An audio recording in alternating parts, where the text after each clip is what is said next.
no escaping this place. But don't you want to at least try? Stop talking to me. Come on, pal.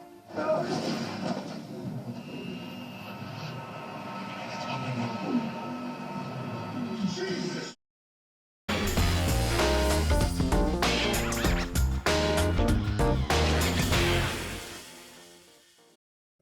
Aloha, nerds, and welcome back to another The Salawog's White's Great Gut Reaction. I just finished watching the 14th episode of Doom Patrol on the DC app. What a great show this has been. I apologize for my long absence if you've been watching these little reviews on Instagram. I was busy. I was tired. But Doom Patrol is what I've been watching, and wow, what a great show. This show developed and created by Jeremy Carver based on the DC Comics Doom Patrol. I've never read the comic. This is my introduction to these characters. Let me just say I'm really happy to see Brendan Fraser back as Robot Man. The show essentially, if you haven't been watching Doom Patrol, check it out. It's on the DC app. Just at least borrow your friend's password or something. It's a great freaking show. But it starts off with Brendan Fraser losing his family and essentially being rebuilt as a robot. Wow. And from there on out, I like that the first episode really tells us Brendan Fraser's story and gets us into his end. And slowly, through Brendan Fraser's lens, when he's built by a robot, Timothy Dalton, James Bond, is the man who built him as a robot. Which is awesome. James Bond gets to play M and Q at the same time in the same show. That's freaking awesome. Anyway, James Bond, Timothy Dalton plays the Chief on Doom Patrol and essentially introduces Brendan Fraser's character, Cliff Steele, the Robot Man, to all of our strange and excellent characters that are to become the Doom Patrol. We get awesome performances from Diane Guerrero, the standout star of this show as far as I'm concerned. She has some of the best episode, best dialogues, best character revelations, and she cries and she screams and she has multiple personality disorder, and it's awesome. You know, I'm a big fan of the show Legion, which is about a main character who has multiple personalities, and the personalities have powers and all that. But it's real interesting to see how just engaging and straightforward Diane Guerrero's character of Crazy Jane. Such a straightforward approach to just seeing someone be kind of crazy and lose their mind. And at first, when I was first watching the show, I was wondering, is this going to be tacky? Is this going to be some weird thing where they're trying to take advantage of this multiple personality thing? We've already seen that done before so many times. But no, like if you keep watching, like Jane has an episode specific to her, seeing her flashbacks, and when we see her face her character fears, that was an amazing moment. Like, this is a show where you want to sit through all the character junk that's around the superhero moments. This is a great freaking show. I mean, even Cyborg, who's... I was hoping that the DC Universe app was connected to the movies. It's not. But it's fine. You know, Cyborg, who at first when I was watching the show... I was thinking, man, I would think it would be great if it was the Justice League guy, because then this show could be connected to the movies. I can hope to see these guys in the movies. Not the Justice League guy, completely different actor playing Cyborg. Jorvan Wade kills it, though. Again, at first, my expectations were low because, you know, he's shorter than the comic book movie Cyborg.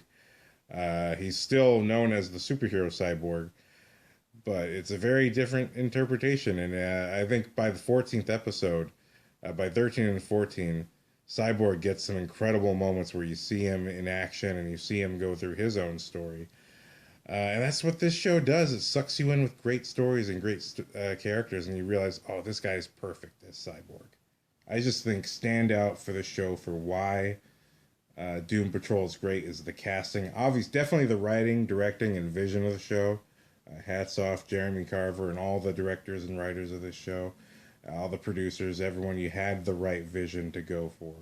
Because as a nerd, but also as a nerd who likes a little bit of weird stuff, just a touch of weird. I'm not David Lynch weird. I just like a little bit of Stanley Kubrick weird, straightforward but still weird. You know, Doom Patrol nails it on all of that. But I think the cast really sets the tone. You know what I mean? More than anything, more than even though the writing obviously is what it's doing it and all that, but I feel like the cast just nails it in every single scene. You see how well they fit this vision of this world. So I gotta say, hats off to all the performers. April Bowlby, who plays Elastigirl, amazing story out of her from minute one. And since I'm praising the cast, I have to give it to Matthew Bomber, who plays Negative Man. He's a guy wrapped up in straps. You know, the way the story lays out for each character, you're given a little tease about why they're interesting from the beginning, and you get some plot stuff, some action, some adventure. You know, it's a really entertaining piece. Not necessarily for kids, though. But dang, you know, Matt Bomer's story and his performance, I think also he's really stands out as just how much he's got welling inside of him. You know, for you to be able to perform that accurately, and obviously it's got to be shot well, but I think he just, you know, he has a character who's well, I don't want to spoil his character story. Just watch the show if you haven't watched it. But the way his performance from beginning to end, he has almost as much emotion as Diane Guerrero is pouring out every episode, and she's got 60 personalities of it. But yeah, I really love DC Universe's Doom Patrol, Jeremy Carver, and cast and crew. You're all killing it. Thank you so much for making an amazing, weird show that goes through. You know, it touches on some real life issues that people have, but does it in the awesome, entertaining way. You know, dealing with like mental health. There's a bit of that where you do see the emotional cost of what it's like to have someone who's got some screws loose. But then, you know, the show talks about some people who were totally normal, like Brendan Fraser's character before he was a robot. Although he's a race car driver, he's just a normal guy. He cheats on his wife. He's kind of fucked up, drinks too much. But that's just normal problems. That's a normal guy. But even he is finding his loose screws and trying to get them back in. I just love that thematically this show has a lot going on with it. It's not just for kicks. It's a really great show. So thank you, cast and crew. And let's not forget my new favorite Joker now, Alan Tudyk as Mr. Nobody. Holy crap. What's great about Mr. Nobody is you don't get his story. Literally, you get exactly two scenes that are this guy's story, and you don't know what else is going on with him.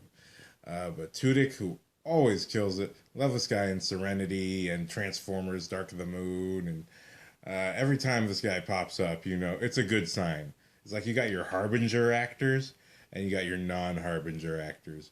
Sometimes an actor pops up, like Sean Bean, you're like, bad guy.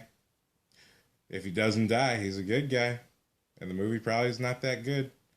No, it's just what happens every time, I'm not going to lie.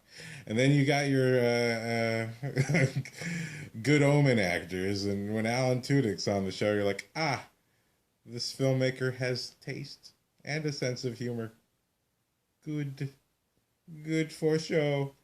So hell yeah, right on. Thank you very much. So there it is. There's my review, my gut reaction for so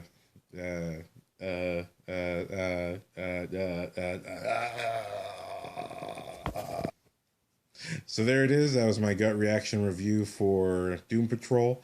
Thank you so much for watching. If you want more of this, follow hashtag Salawag Clip of the Week or hashtag the Salawags Wig. Either one will get you more of these videos here on Instagram. If you want to see season 1 of the actual Why It's Great show, that's available on youtube.com/thesalawag.